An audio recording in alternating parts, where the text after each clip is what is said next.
Muy buenos días, estamos aquí nuevamente en este canal que he llamado Aprendiendo con Vanessa Coronel. Hoy estoy en compañía de Ana Bentín. ¿Cómo estás, Ana? Buen día. Buen día, Vane, ¿cómo estás? Un gusto de estar contigo acá, hablando de un tema que a mí me apasiona y creo que a vos también. Sí, Ana. La presento a Ana. Ana es una amiga, además de colega, porque es coach, es formadora en Enneagrama y especialista en focusing o enfoque corporal. Y hoy vamos a traer uno de los temas que, sí bien dice ella, me encanta, que es el Enneagrama, que ella, por supuesto, al ser formadora, nos va a poder dar una mirada, bajarla a la práctica para entender qué es esto del Enneagrama y para qué nos podría servir conocerlo. ¿Sí? Bien. Bueno, ¿quieres que empecemos? Sí, Ana, Bueno, empecemos el por eneagrama qué se es una trata, figura Ana. geométrica. Ay, mira vos, tenía la imagen del eneagrama y me la olvidé traerla. Bien, ¿sabés lo que vamos a Pero hacer? el eneagrama es una figura que viene, Este acá vamos a mostrarlo, si se ve, como para que la gente si vea, no, del libro, ahí está, ahí ese para que está. la gente Ahí sepa de qué tenés se el trata. libro, ¿sí? Sí, se ve un poquito pixelado, pero bueno. Bien, bueno, El eneagrama es una figura geométrica que viene aproximadamente, no se sabe, viene de la antigüedad, de Oriente, eso sí se sabe, pero más o menos creen que es de hace 2500 años antes de Cristo. Y bueno, los grandes, así para decirlo muy rápidamente, los grandes referentes del eneagrama son tres. Ahí está, ahí se ve mejor. Ahí se ve el símbolo. Los grandes referentes son Ivanovich Gurdjieff, que lo descubre por allá por los años 30. Él era un maestro místico que necesitaba saber verdades universales y verdades sobre la parte del ser humano, y entonces hace un viaje con un grupo de gente que se llamaba Buscadores de Verdad y lo encuentra el símbolo. Tiene un cierto, digamos, no tendencia, como una escuela que se llama el Cuarto Camino. bien. Y él lo usaba en bailes. Él decía que la gente se ponía a bailar en el símbolo donde le correspondía su eneatipo, digamos, su estilo de personalidad. Y después ya más recientemente, ¿no?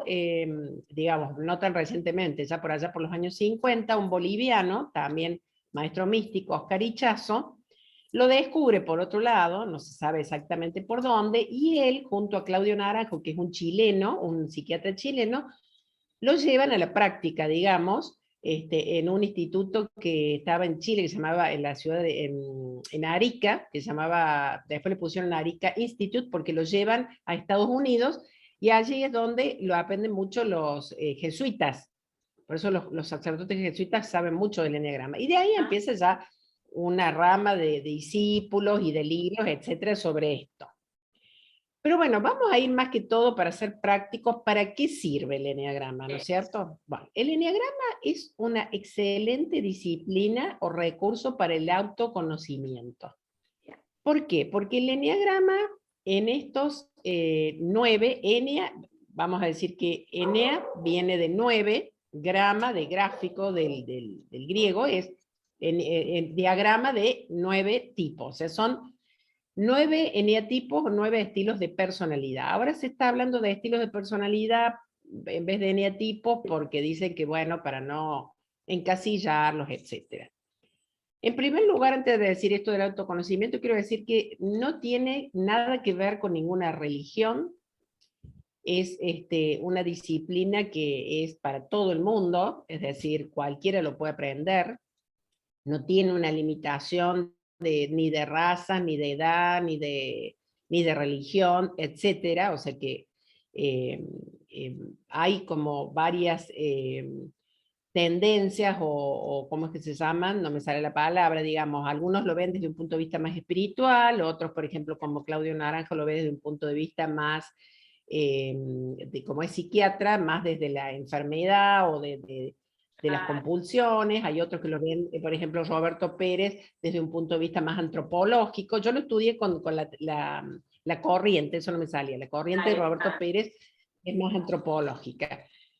Y bueno, ¿por qué es para autoconocimiento? En realidad, no se sabe exactamente, hay dos teorías de cómo se surge el eneatipo.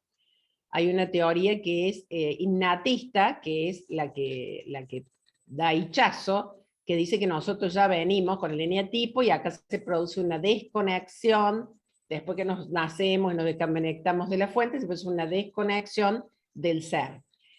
Esa teoría no es tan comprobable. Después la teoría de Naranjo dice que es habla de una teoría constructivista, es decir, que el estilo de personalidad eneatipo se construye a medida que nosotros vamos creciendo. Es decir, ¿con qué? Y bueno, la socialización, con una serie de creencias, de experiencias personales, con la cultura, la sociedad, etc. O sea, están esas dos teorías sobre cómo sería el eneatipo. Ahora, ¿cuál es el fundamento de estudiar el eneagrama? Dentro de los estilos de personalidad existen lo que se llaman patrones psicológicos de formas de pensar, sentir y de actuar que están como fijados en la personalidad, porque nosotros acá tenemos que hacer dos distinciones, lo que es la personalidad, el ego o yo falso o la máscara, y lo que es la esencia.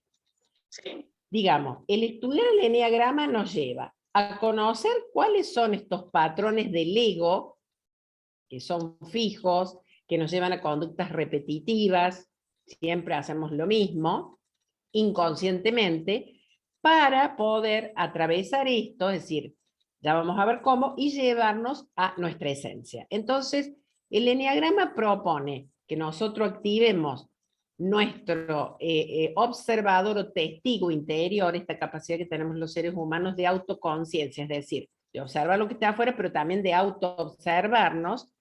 Es decir, y dice ahí el libro de Rizzo Hudson, pillarnos en el acto, es decir, salir del piloto automático, lo que sería la zona de confort, tomar conciencia y decir, bueno, a ver, ¿qué estoy haciendo? ¿Qué estoy pensando? ¿Qué estoy sintiendo? ¿De qué manera? ¿No? Y bueno, en ese transitar de autoconocimiento, a veces hay personas que, porque a veces vernos en la sombra, eso se llama la sombra en el eneagrama, la sombra no es una connotación negativa, la sombra tiene que ver con aquello que no vemos, que no está iluminado, que no nos damos cuenta, a lo mejor los otros se dan cuenta y nosotros no. A veces a algunas personas, a algunos eneatipos, no les gusta mucho verse en la sombra.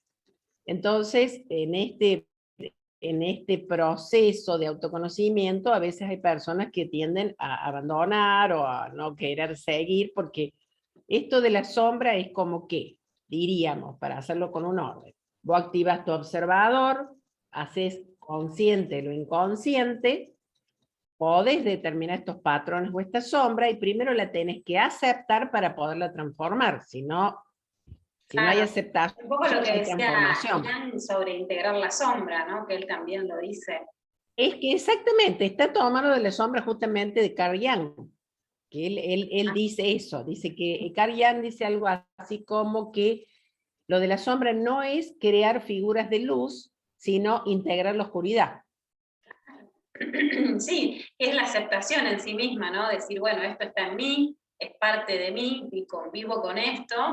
Y bueno, después gestionar, me imagino también esa sombra, porque en algún punto tiene que salir o hacerse ver. Bueno, porque ¿qué pasa con esto? Existe una motivación inconsciente de cada estilo de personalidad. Por ejemplo, si querés ponemos algún ejemplo, no sé, para que no se haga tan largo, no Sí, vamos a dale, poder dale. hablar de todos ¿Algún ejemplo así no que vamos a poder hablar de todos los vos no, pero eneatipos de porque uno? sería largo, pero bueno, por ejemplo, a ver, vamos a poner un ejemplo el 1, vamos a empezar, ¿no es cierto? ¿Cuál es la motivación del 1? ¿Cómo? Está perfecto. No creí que me decías algo. La motivación del 1, ¿cuál es? Él tiene una necesidad interna y moral de mejorar la realidad. Es decir, es una persona que tiene valores muy importantes como la integridad, la honestidad, la autenticidad, la coherencia. O sea, es una persona que desea ser ejemplo él, de valores hacia los otros. Bien. Entonces, ¿qué pasa en esto?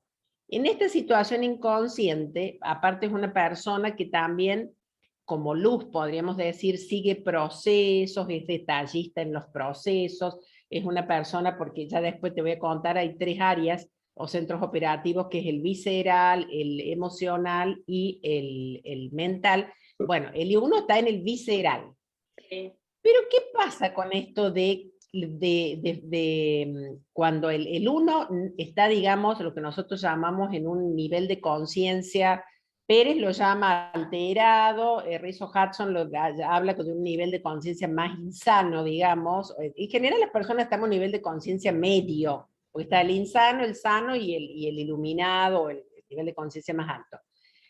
¿Qué pasa con esto? Él no se da cuenta y es muy autoexigente consigo mismo. Hay una metáfora muy importante que dice que el árbol le deja perder el bosque. ¿Por qué? Porque como es tan detallista, por ejemplo, vamos a poner un ejemplo, qué sé yo, puede ser en un lugar de trabajo, puede ser con un hijo, ¿no es cierto?, que va a hacer una tarea. Entonces el chico le trae la tarea al papá y le dice, ay, pero acá esto está mal centrado, ¿no? Esto no, y no tiene este orden, le dice el chico. Bueno, papá, pero ¿leíste lo que puse en la tarea? No, no lo leí todavía. O sea, detecta el error o el defecto y no va al contenido general. Entonces, ¿cuál es el tema? Dentro de estos eneatipos hay subtipos, no sé si sabías vos, hay subtipos, pero no vamos a hablar de estos todavía. Entonces, ¿cuál es el tema en esta sombra? Que se pone muy crítico consigo mismo y se pone crítico con los demás, porque él no se da cuenta que en este querer corregir, él cree que él es dueño de la verdad, o que como está hablando de algo correcto, es eso. Claro, sí. Entonces, ¿qué pasa con las personas?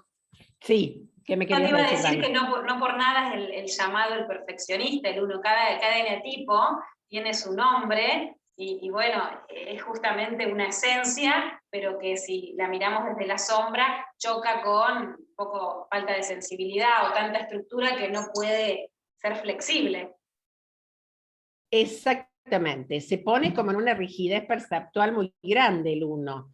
¿Y qué pasa con las personas que viven al lado? A veces, con esto que critica, la persona que está al lado dice, pero ¿cómo? No soy lo suficientemente buena, depende del eneatipo que tenga al lado, por supuesto, si tiene más alta autoestima o no. Por ejemplo, si está al lado de un 8, al 8 no le interesa, o sea, ahí se Más a agarrarían un freír poco churros. por...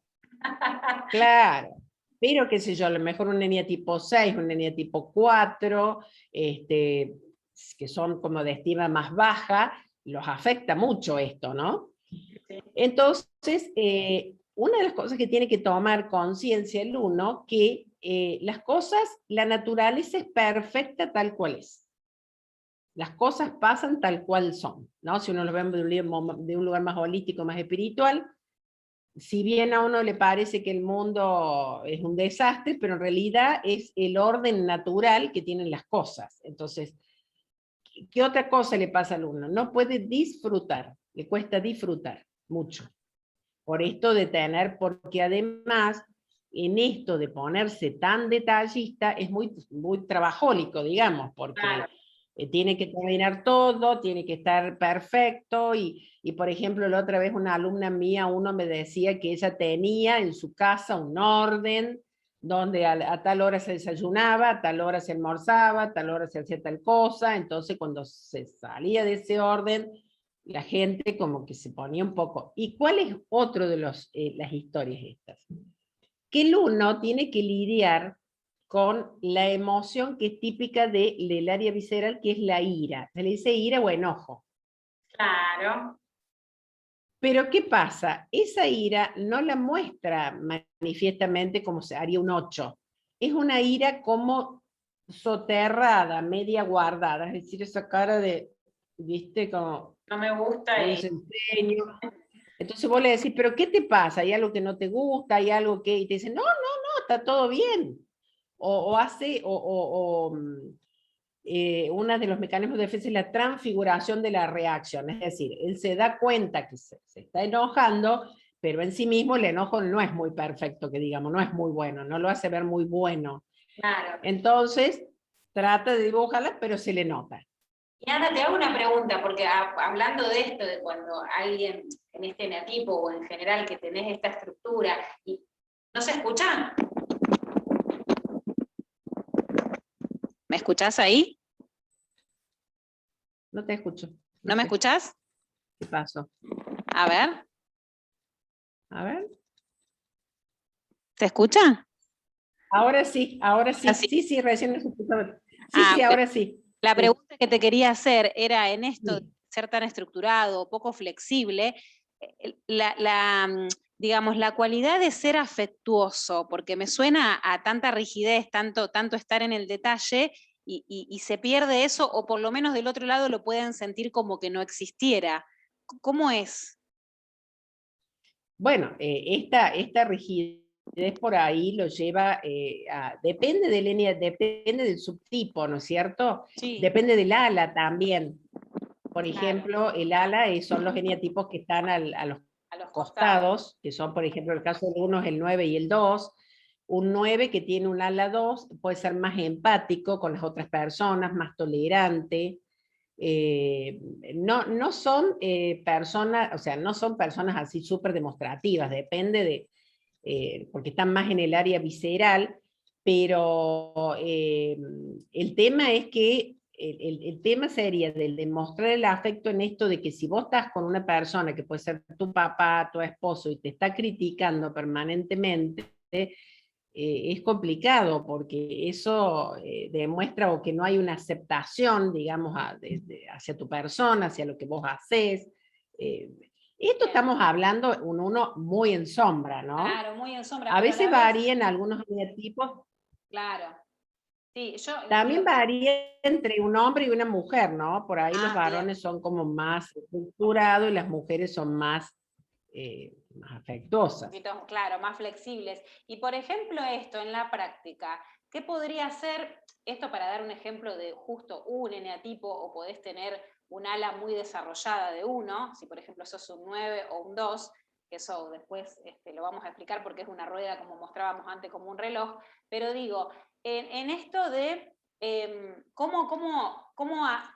conociendo esto como mi talón de Aquiles, porque no está malo ser perfeccionista ni estructurado, sino que poder también su contraparte de flexibilidad. ¿Cómo lo lleva a la práctica a alguien que se da cuenta y detecta esta característica? Para que sirva, porque digamos, útil tener esta característica que me parece fantástica. Por ejemplo, yo carezco de lo perfeccionista, digamos. ¿Vos qué tipo sos? Yo soy un 9. 9, bien. En realidad el tema es así. A ver, para explicártelo. Desde el eneagrama nos decimos que en todos los eneatipos, una vez que vos tomas conciencia, aceptas tu sombra, es como que elevas tu nivel de conciencia. Es decir, ya, viste como hablamos en coaching, esto de que ya no sos más ya no podés considerarte un ignorante que no sabes nada de nada, ya sería muy necio Claro. hacerte que el distraído. Entonces, el eneagrama te propone una permanente autoobservación y una permanente mirada de vos mismo. Entonces, uno tiene que hacer un ejercicio, digamos. Por supuesto que hay otras cosas, como decir, bueno, ponerse más en contacto con la naturaleza, como para, digamos, darse cuenta de que las cosas son perfectas así como son, tratar de disfrutar, pero fundamentalmente las personas en general, te digo. Suponete vos que te dice el eneagrama pillarte en el acto.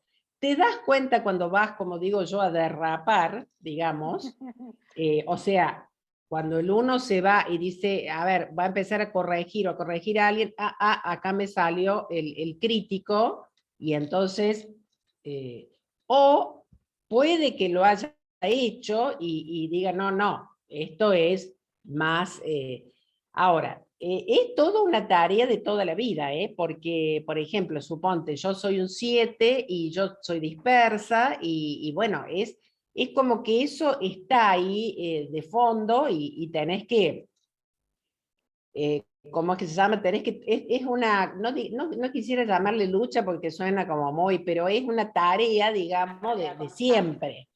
Es decir, él, bueno, tiene que empezar a flexibilizar y darse cuenta de que hay otros que piensan de otra manera. Es tomando conciencia, digamos, haciéndolo consciente. Ujú. Bien, sí, sí, sí, Y como esta tarea poniendo voluntad, claro, de una vez que porque conoces algo si la de persona vos. no pone voluntad para hacer el cambio, no, Bien, exacto.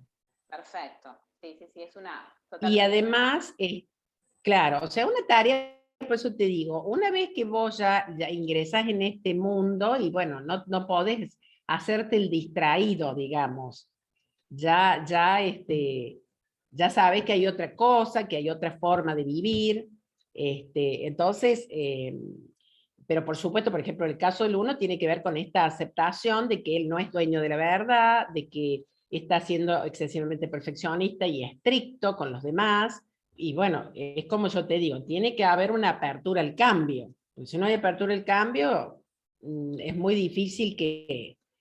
Y además, viste que desde la neurociencia, bueno, hay algo que dice que tenés que tener 21 días para hacer el cambio, pero en la neurociencia han sacado un libro, yo que lo he comprado, de Enneagrama y Neurociencias, de una mexicana, que te dice que cuando se forma el ego, cuando se forma la personalidad, que en el caso del uno, la pauta infantil, a lo mejor ha tenido padres muy exigentes, o que le han exigido ser un chico prolijo, un chico, volviendo al uno, ¿no es cierto? Bueno, Sí, sí. se forman redes neuronales, desde la neurociencia, que hacen que siempre vos, frente a las determinadas conductas, se sigan esas redes. Bueno, la cuestión es, mediante la práctica, formar otras redes que te lleven a...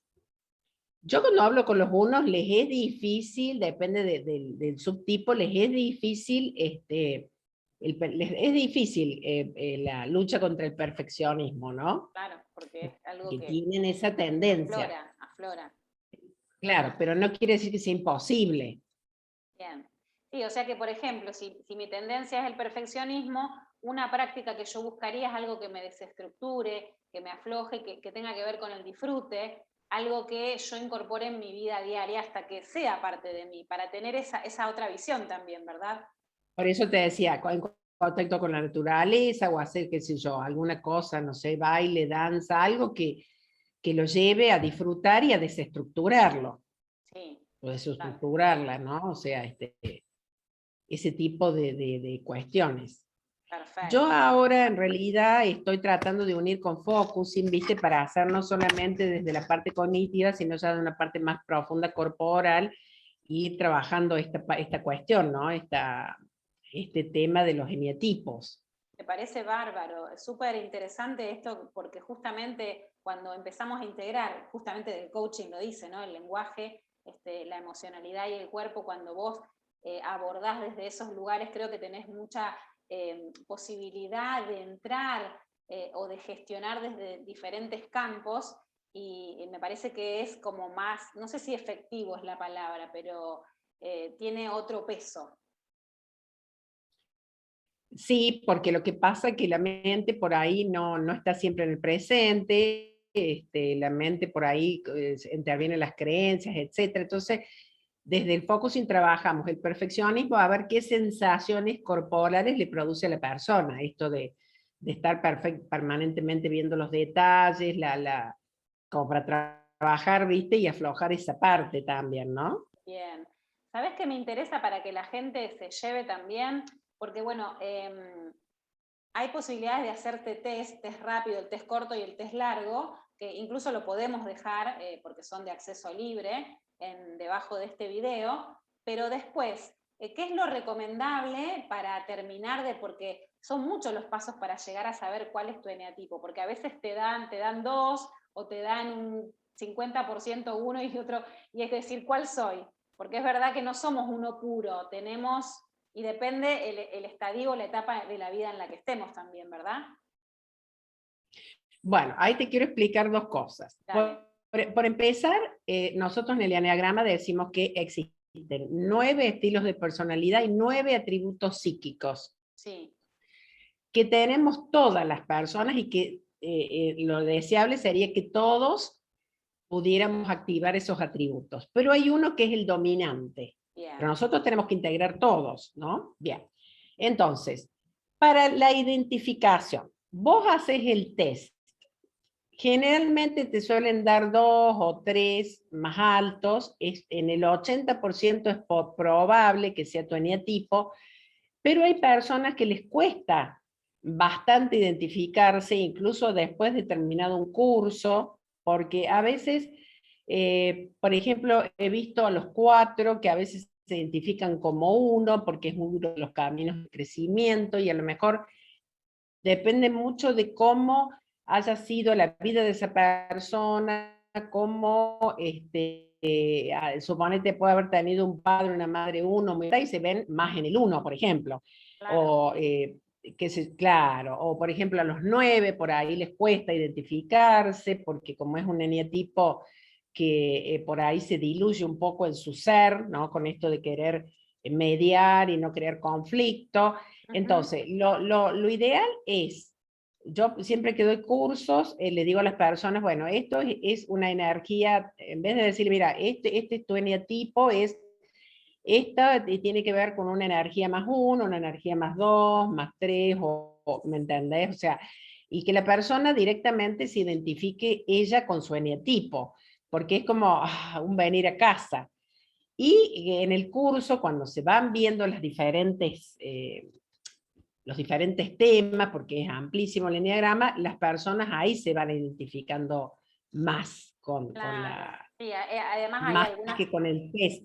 preguntas y demás, porque por ejemplo a mí me pasó, yo 2 veces estudié enneagrama, termino siempre en el 9, pero en un momento, en la segunda vez que estudié, me había más identificado porque tengo mucho de 7, mucho. Bien. Pero después me ayudaron compañeros que estaban estudiando y a través de preguntas, porque la autoobservación a veces uno se, como vos decís, tenés puntos ciegos en donde no ves, terminé de nuevo por volver al 9, pero claro, a veces te da tanto y tenés tantas características de uno que decís, ay, ¿seré este?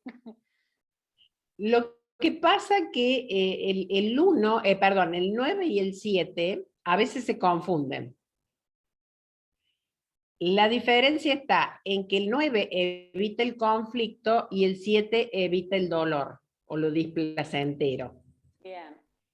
Entonces, a veces podés confundirte, digamos, porque el 7 sobre todo a veces puede evitar los conflictos también porque son displacenteros los conflictos. Claro, claro. Entonces, puede por ahí, digamos, tener ese aspecto. O puede ser que a lo mejor por tu vida o tu forma, que son todas las experiencias que has vivido, tengas mucho de 7, mucho de disfrutar. Y lo que pasa que la diferencia entre el 9 y el 7 es que el 7 tiene más autoestima, está más plantado en la vida, y el 9 es una persona en general que tiene menos autoestima. Está más desdibujado en su forma, porque con esto de que no quiere conflictos, por ejemplo, yo tengo mi hermana 9, la otra vez me dice, porque yo quiero que todos estén bien. Le digo, pero ¿vos tenés el poder de lograr eso? Mira vos, todos estén bien. Entonces, con esto que todos estén bien, a veces ellos incluso ven conflictos donde no hay. Claro, claro, claro, sí, sí, sí. Sí. Por ejemplo, ¿querés que te ponga un ejemplo para que sea bien gráfico? Dale. Por ejemplo, bien. Nosotros teníamos a mis padres bastante enfermos, bueno, ya fallecieron los dos, y el esposo de mi hermana, bueno, viaja mucho por cuestiones de trabajo. Mi madre había estado con un ya casi mal, como por partir, y ella tenía programado un viaje a Miami. Entonces, se me pararon a mí los pelos, porque digo, esta mujer se va a ir a Miami y pasa algo, ¿qué hago? Porque ella se va con el marido, con el hijo, etc.